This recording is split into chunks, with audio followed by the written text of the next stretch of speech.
बिस्मिल्लाहिर्रहमानिर्रहीम। अस्सलाम वालेकुम स्टूडेंट्स, कैसे हैं आप सब। उम्मीद है आप सब सेहत और ईमान की बेहतरीन हालत में होंगे। आज हम लोग करेंगे मैथ्स का चैप्टर नंबर 6 स्टार्ट और लेक्चर हमारा है 13। पिछले लेक्चर्स में जो है वो हमने 4 लेक्चर जो किए हैं उसमें हमने चैप्टर 5 को किया था और आज हमने करना है चैप्टर 6 स्टार्ट। और चैप्टर 6 है हमारा डायरेक्ट एंड इनवर्स वेरिएशन। तो स्टूडेंट्स सबसे पहले हम लोग जो है अपनी एक्सरसाइज को स्टार्ट करेंगे। एक्सरसाइज को स्टार्ट करने से पहले हम इसकी डेफिनेशंस को करेंगे। डेफिनेशन करेंगे ताकि आपको समझ आ जाए कि इसमें हमने क्या चीज़ फाइंड आउट करनी है। तो फर्स्ट पे हमारे पास डेफिनेशन है डायरेक्ट वेरिएशन की। इसमें लिखा है कि व्हेन एन इंक्रीज और decrease in one quantity leads to an increase और decrease in other quantity is called direct variation. इसका मतलब स्टूडेंट्स ये है कि अगर आपकी एक क्वांटिटी या एक मिकदार जो है वो इंक्रीज हो रही है तो एट अ टाइम दूसरी मिकदार भी इंक्रीज होगी। अगर एक डिक्रीज हो रही है तो एट अ टाइम दूसरी मिकदार भी डिक्रीज होगी। ठीक है students. For example time and distance, जैसे कि इसकी एग्जांपल दी हुई है कि टाइम और डिस्टेंस, अगर डिस्टेंस ज़्यादा होगा तो टाइम भी ज़्यादा लगेगा, अगर डिस्टेंस कम होगा तो टाइम भी कम होगा। ठीक है स्टूडेंट्स, यानी कि अगर एक इंक्रीज हो रही है दूसरी भी इंक्रीज हो रही है और अगर एक डिक्रीज हो रही है दूसरी भी एट अ टाइम डिक्रीज हो रही है। इसको हम लोग डायरेक्ट वेरिएशंस कहते हैं। सेकंड पे हमारे पास है इनवर्स वेरिएशंस। डेफिनेशन जो है वो जैसे हमने डायरेक्ट की लिखी है उसी तरह है, बस एक वर्ड इसमें आता है करस्पॉन्डिंग। ठीक है, इसमें उन्होंने हमें ये बताया है कि व्हेन एन इंक्रीज और decrease in one quantity leads to a corresponding decrease or increase in other quantity is called inverse variation। इसमें हमें उन्होंने ये बताया है कि अगर एक टाइम में एक मिकदार एक वैल्यू अगर इंक्रीज हो रही है तो दूसरी वैल्यू डिक्रीज हो जाएगी। ठीक है, और अगर एक डिक्रीज हो रही है तो दूसरी इंक्रीज हो जाएगी। इसकी एग्जांपल हमें उन्होंने दी है कि number of man and the time required to complete a work. इसमें स्टूडेंट उन्होंने ये बताया कि अगर कुछ लोग हैं वो कोई कंस्ट्रक्शंस का काम कर रहे हैं तो अगर ज्यादा लोग होंगे तो वो कम टाइम में काम कर लेंगे और अगर कम लोग होंगे तो वो ज्यादा टाइम में काम करेंगे। तो अगर ऐसा रिलेशन होगा उसको हम कहेंगे इनवर्स वेरिएशन। ठीक है स्टूडेंट्स, आई होप आपको डायरेक्ट और इनवर्स दोनों का डिफरेंस जो वो क्लियर हो चुका होगा। नेक्स्ट हम लोग करते हैं speed, distance and time. Speed is the distance covered with in a unit of time. जब आपने स्टूडेंट स्पीड फाइंड आउट करनी हो, नेक्स्ट हम जब क्वेश्चन सॉल्व करेंगे उसमें हमें डिस्टेंस और टाइम अगर गिवन होगा तो हमें कहा होगा कि आप स्पीड फाइंड आउट करें। तो हम स्पीड कैसे फाइंड करेंगे? स्पीड, इसमें हम फॉर्मूला अप्लाई करेंगे, ये वाला। स्पीड इक्वल होती है distance divide by time. Distance भी आपको गिवन किया होगा, टाइम भी आपको गिवन किया होगा और आप उसको डिवाइड कर दोगे तो आपके पास क्या आ जाएगी? स्पीड आ जाएगी। फोर्थ पे हमारे पास आती है continued ratio. In a continued ratio the relationship between two ratios a ratio b and b ratio c is expressed in the form a ratio b ratio c. This is called continued ratio.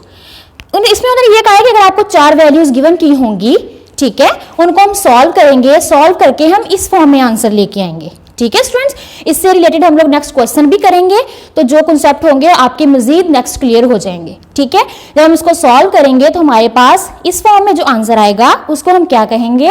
Continued ratio. ये 4 definition थी students. I hope कि आपको इन definitions की बहुत अच्छे से समझ आ गई होगी। अब जो है वो हम नेक्स्ट अपनी एक्सरसाइज स्टार्ट करते हैं। एक्सरसाइज में सबसे पहले हम लोग करेंगे fill in the blanks. Next हम लोग जो है ट्रू एंड फॉल्स हैं वो सॉल्व करेंगे, तो उसके बाद हम लोग जो है वो क्वेश्चन अपने स्टार्ट करेंगे।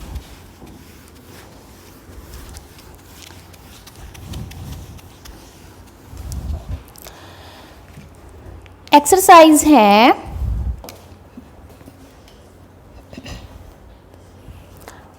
फर्स्ट क्वेश्चन,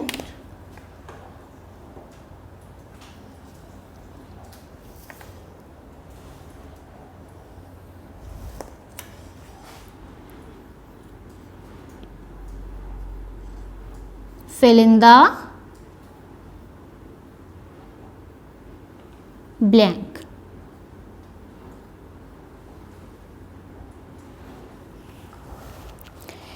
ठीक है स्टूडेंट्स, अब उन्होंने फर्स्ट पे जो हमें दी है कि time and distance have dash variation. अब मैंने जैसे आपको फर्स्ट डेफिनेशन हमने डायरेक्ट वेरिएशन की हमने डेफिनेशन की थी, उसमें मैंने आपको एक एग्जांपल दी थी कि टाइम और डिस्टेंस, कि अगर डिस्टेंस ज्यादा होगा तो टाइम भी ज्यादा होगा। ठीक है, अगर डिस्टेंस कम होगा तो टाइम भी कम होगा। तो इन दोनों के दरमियान यानी कि टाइम और डिस्टेंस के दरमियान कौन सा रिलेशन है? डायरेक्ट रिलेशन है। तो फर्स्ट पे हमारे पास क्या आएगा? डायरेक्ट। फर्स्ट पे क्या राइट करेंगे? डायरेक्ट।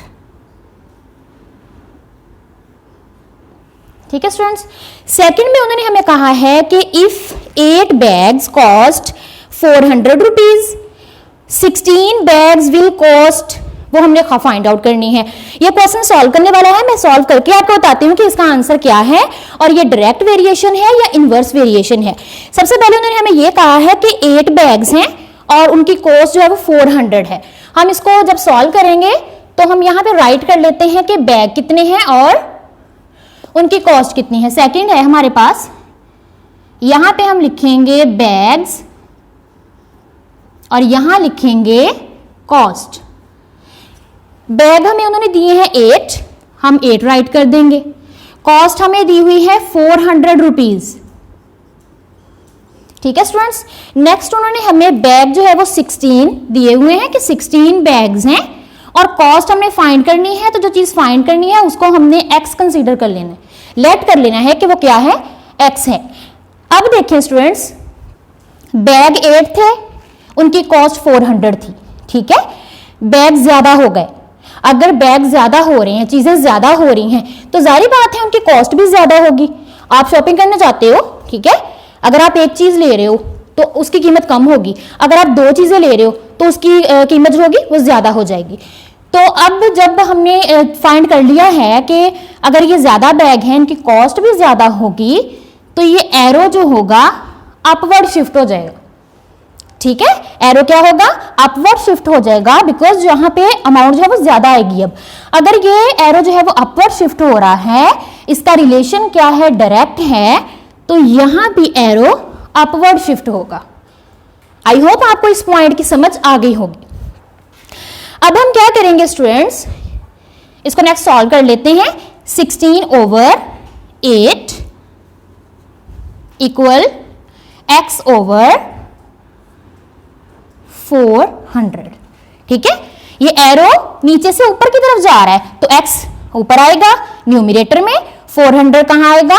डिनोमिनेटर में। ठीक है, अब इसको सॉल्व कर लेते हैं। आप इस यहां पे इसकी जो है वो क्रॉस मल्टीप्लिकेशन भी कर सकते हैं। ठीक है, अगर कटिंग हो रही है तो डायरेक्ट कटिंग कर दें। हम क्या करेंगे? 400 को मल्टीप्लाई किसके साथ करेंगे? 16 के साथ। इक्वल का साइन, 8 को मल्टीप्लाई किसके साथ करेंगे? x के साथ। इसको जब मल्टीप्लाई करेंगे तो आंसर आएगा 6400 इक्वल टू 8x। अब देखिए स्टूडेंट्स, अब हमने वैल्यू किसकी फाइंड करनी है? x की। 8 को खत्म करेंगे, हम दोनों साइड्स पे 8 को डिवाइड कर देंगे। Divide by 8 on both side. Both side पे क्या करेंगे? 8 को डिवाइड कर देंगे। जब डिवाइड करेंगे, divide by 8 equal to 8x over 8। 8 से कैंसिल हो जाएगा और 8 8 क्या होगा? 64 और साथ में 00। इसका मतलब है कि हमारे पास सेकंड ऑप्शन में क्या आएगा? x is equal to 800 rupees. ठीक है students, second fill in the blank में क्या लिखेंगे? 800 रुपीज। ये आंसर है उसका। आई होप स्टूडेंट्स आपको इस क्वेश्चन की समझ आ गई होगी। नेक्स्ट हम लोग करते हैं क्वेश्चन नंबर 3। मैं इस क्वेश्चन को स्टूडेंट्स रेज कर रही हूं, ठीक है, क्योंकि हमने नेक्स्ट अपना सॉल्व करना है। तो ये चीज जो है वो हम यहां पे राइट कर देते हैं।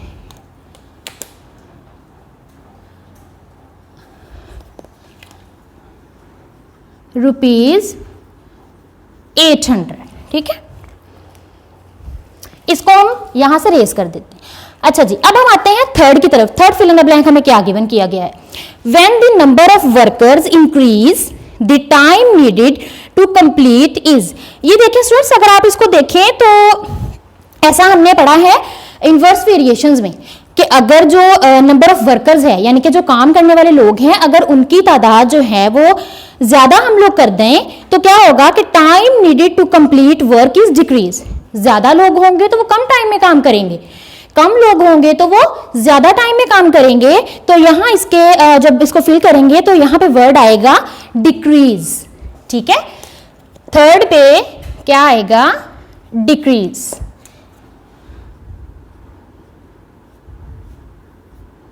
डिक्रीज, ठीक है स्टूडेंट्स। नेक्स्ट फोर्थ है हमारे पास the continued ratio for 2:3 and 3:4 is. हमने डेफिनेशन भी की थी कंटिन्यूड रेशियो की, तो हम इसको सॉल्व करके चेक कर लेते हैं कि उसका आंसर जो है, हमने कहा था कि कंटिन्यूड रेशियो में हमारे पास ऐसे होती हैं A, B, C और D, यानी कि 4 अमाउंट्स हमें गिवन होती हैं लाइक दिस। इसमें भी हमें उन्होंने दी है 2:3, 2:3 और 3 आगे हमें गिवन है 4। इसको हमने क्या बनाना है? कंटिन्यूड रेशियो, ठीक है। तो हम इसको कंटिन्यूड रेशियो कैसे बनाएंगे? हम इसको सॉल्व कर लेते हैं। 2:3, ठीक है। सेकंड पे उन्होंने हमें दिया है 3:4, तो हम यहां से स्टार्ट करेंगे 3:4, ठीक है स्टूडेंट्स। यहां पे राइट कर दो आप A:B:C। अब क्या करेंगे? अब हम इनको ऐसे मल्टीप्लाई करेंगे, ठीक है। 3 2s 6, 3 3s 9, 4 3s 12। अब आप स्टूडेंट देखें कि हम इसकी अगर कटिंग करना चाहें तो कर सकते हैं। 6, 9 और 12, क्या ये तीनों किसी एक, कोई ऐसा हमने नंबर लेना है कि वो तीनों जो है वो स्टेबल में आते हो, like this 3 2s 6, 3 3s 9, 3 4s 12। तो हम क्या करेंगे? 3 पे डिवाइड कर देंगे, ठीक है स्टूडेंट्स।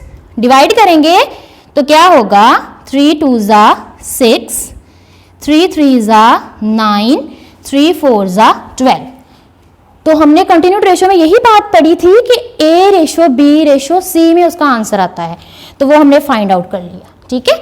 तो हमारा जो फोर्थ है उसका आंसर क्या आएगा?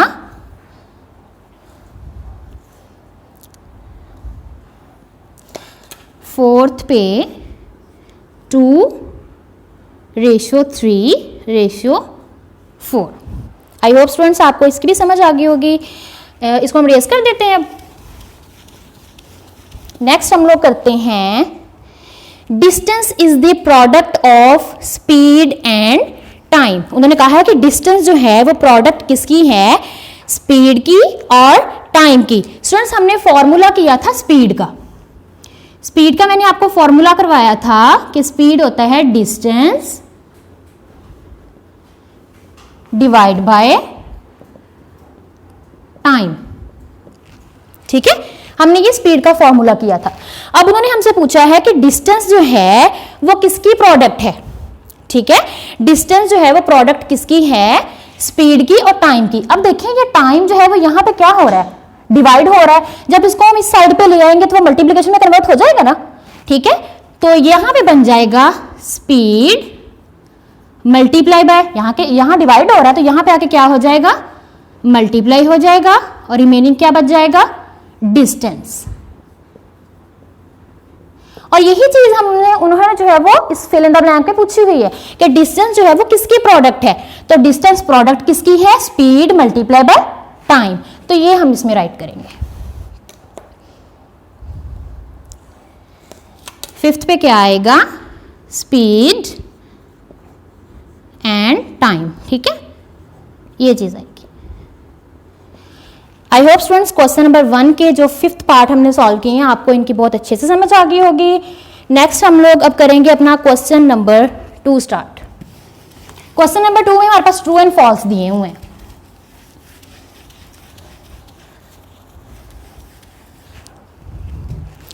ट्रू एंड फॉल्स है।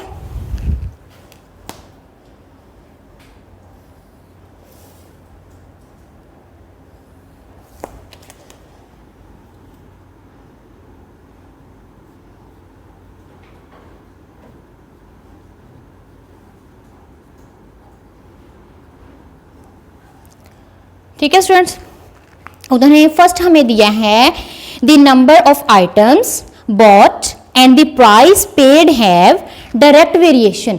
उन्होंने हमें कहा है कि जो नंबर ऑफ आइटम्स उनके दरमियान और उनके प्राइस के दरमियान जो है वो डायरेक्ट वेरिएशन है। तो ये ठीक है, हम इसको करेंगे कि ये ट्रू है। ट्रू हम इसको इसलिए कहेंगे कि स्टूडेंट इसमें उन्होंने कहा है कि अगर आप कोई भी आइटम जो है वो परचेज करते हैं, क्या है ये, टू है, कोई भी आइटम जो है वो आप परचेज करते हैं, तो अगर आइटम्स आप लोग ज्यादा परचेज करेंगे तो उनकी प्राइस जो है वो ज्यादा हो जाएगी, और अगर आप लोग जो है वो आइटम्स कम परचेज करेंगे तो उनकी प्राइस जो है वो क्या होगी, वो भी कम होगी। तो हम इसको क्या कहेंगे, डायरेक्ट वेरिएशन कहेंगे। ठीक है, डायरेक्ट वेरिएशन उन्होंने हमें वहां पे खुद से राइट कर दिया, तो इसका मतलब ये ट्रू है।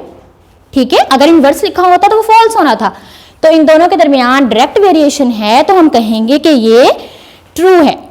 सेकंड पे स्टूडेंट्स हमें उन्होंने कहा है the number of people in a house and the amount of food required have inverse variation. उन्होंने कहा है कि नंबर ऑफ पीपल है, ठीक है, और उनके दरमियान और अमाउंट ऑफ फूड के दरमियान जो है वो इनवर्स वेरिएशन है। और ये फॉल्स है स्टूडेंट्स। फॉल्स इसलिए है कि अगर तो ज्यादा लोग होंगे, ठीक है, अगर ज्यादा लोग होंगे तो उनके लिए जो फूड है वो भी ज्यादा होनी चाहिए, और अगर कम लोग होंगे तो उनके लिए फूड जो है वो कम होनी चाहिए। अगर आप अपने घर पे किसी को इनवाइट करते हो, ठीक है, अगर आप लोग ज्यादा लोगों को इनवाइट कर रहे हो तो आप कोशिश करोगे कि आपका जो भी आप मेन्यू है वो भी ज्यादा हो। ठीक है, अगर आप लोग कम लोगों को इनवाइट कर रहे हो तो आप क्या करोगे, आप ये करोगे कि आपका जो मेन्यू है वो भी कम लोगों का होना चाहिए। ठीक है, तो इन दोनों के दरमियान क्या रिलेशन है, डायरेक्ट वेरिएशन है, नहीं इनवर्स नहीं है। ठीक है, तो ये फॉल्स है। नेक्स्ट हमारे पास थर्ड पे उन्होंने कहा है कि cross multiplication is used in the unitary method. ये फॉल्स है, क्योंकि क्रॉस मल्टीप्लीकेशन जो है वो यूनिटरी मेथड में यूज नहीं होती, उसको हम लोग प्रोपोर्शनल में यूज करते हैं। ठीक है, यानी कि जो रेशियो वाले क्वेश्चन हम लोग सॉल्व करते हैं उसमें हम लोग उसको यूज करते हैं। तो ये क्या है, फॉल्स है। नेक्स्ट फोर्थ पे उन्होंने हमें कहा है if a gardener plants 6 saplings in 3 hours, he can plant 10 saplings in 4 hours। अब यहाँ पे देखें स्टूडेंट्स कि अगर गार्डनर जो है वो 6 saplings कर रहा है कितने में, 3 hours में। ठीक है, saplings कितने हैं, 3 हैं, और hours कितने हैं, saplings 6 हैं और hours जो है वो 3 हैं। नेक्स्ट उन्होंने कहा है कि he can plant 10 saplings in 4 hours। तो स्टूडेंट्स अगर saplings ज्यादा हो जाएंगे तो टाइम भी तो ज्यादा रिक्वायर होगा, टाइम कम तो नहीं होगा, तो इसलिए ये फॉल्स है। ठीक है, इसमें डायरेक्ट वेरिएशंस आता है, इनवर्स नहीं आता। फोर्थ पे हमारे पास ये फॉल्स है। लास्ट वन है हमारे पास a car that travel 300 kilometre in 5 hour has a speed of 60 kilometre. अब उन्होंने कहा कि इसको फाइंड आउट करें और देखें क्या ये ट्रू है। हम इसको सॉल्व कर लेते हैं। आपको हमने क्वेश्चन किया था, डेफिनेशन की थी, उसमें हमने फॉर्मूला किया था कि डिस्टेंस इज इक्वल टू होता है, स्पीड होती है is equal to distance divide by time. ठीक है, वो हम यहां पे करते हैं। स्पीड इक्वल होती है डिस्टेंस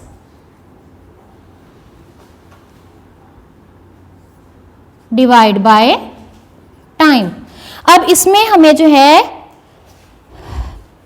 फिफ्थ ऑप्शन में हमने ये लिखा है कि 300 जो है वो डिस्टेंस है, 300 किलोमीटर क्या है, डिस्टेंस है, और टाइम कितना है, टाइम भी हमें उन्होंने दिया है 5 आवर्स। तो स्टूडेंट जब इसको डिवाइड करेंगे तो आंसर क्या आएगा, 5 6 30 60। तो ये 60 क्या होगी, स्पीड होगी। ठीक है, उन्होंने हमें यही चीज राइट की है कि उसकी स्पीड क्या होगी 60 किलोमीटर पर आवर, तो हम क्या कहेंगे कि वो ट्रू है। ठीक है स्टूडेंट्स, फिफ्थ ऑप्शन ट्रू है। आई होप स्टूडेंट्स आपको इस क्वेश्चन की भी समझ आ गई होगी। नेक्स्ट हमारा क्वेश्चन नंबर 3 है। उसमें आपने जस्ट बताना है स्टेटमेंट को रीड आउट करके कि वो डायरेक्ट वेरिएशन बनता है या इनवर्स बनता है। हम अब करेंगे क्वेश्चन नंबर 3 स्टार्ट।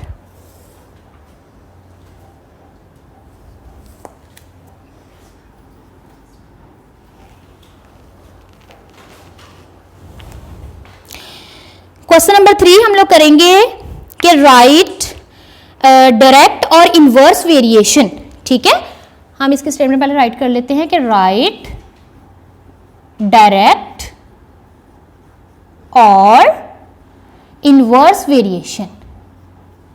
ठीक है स्टूडेंट्स, इनवर्स वेरिएशन।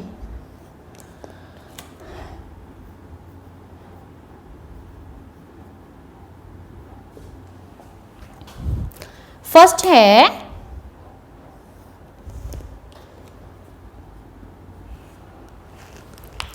फर्स्ट में उन्होंने हमें लिखा है, स्टेटमेंट जो हमें गिवन की गई है वो ये है कि the number of pencils bought and their cost. अब आपने बता इसकी अब ये जो स्टेटमेंट हमने की है इससे पहले हमने ट्रू एंड फॉल्स में भी इसको कर चुके हैं। ठीक है, तो जब आप रिवाइज करेंगे तो आप देखिएगा the number of pencils bought and their cost, यानी कि पेंसिल्स, नंबर ऑफ पेंसिल्स और उनकी कॉस्ट के दरमियान कौन सा रिलेशन है, तो वो उनके दरमियान रिलेशन होगा डायरेक्ट वेरिएशन। वो कैसे कि अगर नंबर ऑफ पेंसिल्स जो हैं वो इंक्रीज हो जाएंगी, पेंसिल्स की तादाद ज्यादा हो जाएगी तो उनकी कॉस्ट भी ज्यादा हो जाएगी। अगर उनकी पेंसिल्स की तादाद कम होगी तो उनकी कॉस्ट भी कम होगी, तो हम इसको कहेंगे डायरेक्ट वेरिएशन। क्या कहेंगे? Direct variation. ठीक है स्टूडेंट्स, ये डायरेक्ट होगा। सेकंड पे उन्होंने हमसे पूछा है the number of men on a job and days required to complete it. ये स्टूडेंट्स एग्जांपल हम लोग इनवर्स वेरिएशन की डेफिनेशन के साथ भी कर चुके हैं। तो अगर नंबर ऑफ मेन यानी कि कोई भी लोग हैं वो कहीं काम कर रहे हैं, अगर तो वो ज्यादा लोग होंगे, ठीक है, तो वो कम टाइम में काम कर लेंगे। ठीक है, अगर लोग जो है वो कम होंगे तो वो ज्यादा टाइम में काम करेंगे। तो ये कौन सा रिलेशन होगा? इनवर्स। ठीक है, कौन सा रिलेशन होगा? ये इनवर्स रिलेशन होगा, इनवर्स। क्योंकि अगर एक चीज जो है वो ज्यादा हो रही है, दूसरी कम हो रही है। अच्छा, थर्ड पे हमारे पास स्टूडेंट्स है the speed of a car, speed of a car and the time taken to over a given distance. अगर स्टूडेंट उन्होंने कहा है कि स्पीड में और डिस्टेंस में डिफरेंस जो होगा या उनका रिलेशन जो होगा वो क्या होगा? वो इनवर्स है या डायरेक्ट है? तो हम उसको कहेंगे कि वो इनवर्स है। देखिए स्टूडेंट्स, अगर कार की स्पीड ज्यादा होगी तो आप जल्दी से अपनी जो है वो डिस्टेंस अपना कवर कर लेंगे। अगर जो है वो कार की स्पीड कम होगी तो आपका डिस्टेंस जो है वो आपको टाइम लगेगा मतलब उसमें कवर करने में। तो ये कौन सा रिलेशन होगा? इनवर्स। थर्ड पे हमारे पास क्या आएगा? Inverse. Okay, last one fourth हमारे पास है the distance covered at the time taken by A car moving at constant speed. अब मैंने आपको पहले ही बताया था कि डिस्टेंस और टाइम का रिलेशन जो होता है वो डायरेक्ट होता है। डिस्टेंस अगर ज्यादा होगा तो टाइम भी ज्यादा लगेगा, डिस्टेंस अगर कम होगा तो टाइम भी कम लगेगा। तो इसके बिटवीन जो रिलेशन होगा वो कौन सा होगा? डायरेक्ट रिलेशन होगा। ठीक है स्टूडेंट्स, आई होप आपको इन सारे क्वेश्चंस की बहुत अच्छे से समझ आ गई होगी। नेक्स्ट लेक्चर में हम लोग जो है वो अपने क्वेश्चन स्टार्ट करेंगे। जो चीज़ें मैंने आपको आज के लेक्चर में करवाई हैं, डेफिनेशंस और ये true and false, fill in the blanks, आपने इनको बहुत अच्छे तरीके से समझना है। अगर आप इनके बहुत अच्छे से लर्न करेंगे, डेफिनेशंस को, फॉर्मूले को समझेंगे, तो आप जो है वो क्वेश्चन बहुत अच्छे से सॉल्व कर लेंगे। इसकी बहुत अच्छे से आपने रीडिंग करनी है। कोई प्रॉब्लम हो तो आप टीचर से डिस्कस कर सकते हैं अपनी ऑनलाइन क्लास में। अपना बहुत सारा ख्याल रखिएगा। अल्लाह हाफिज़।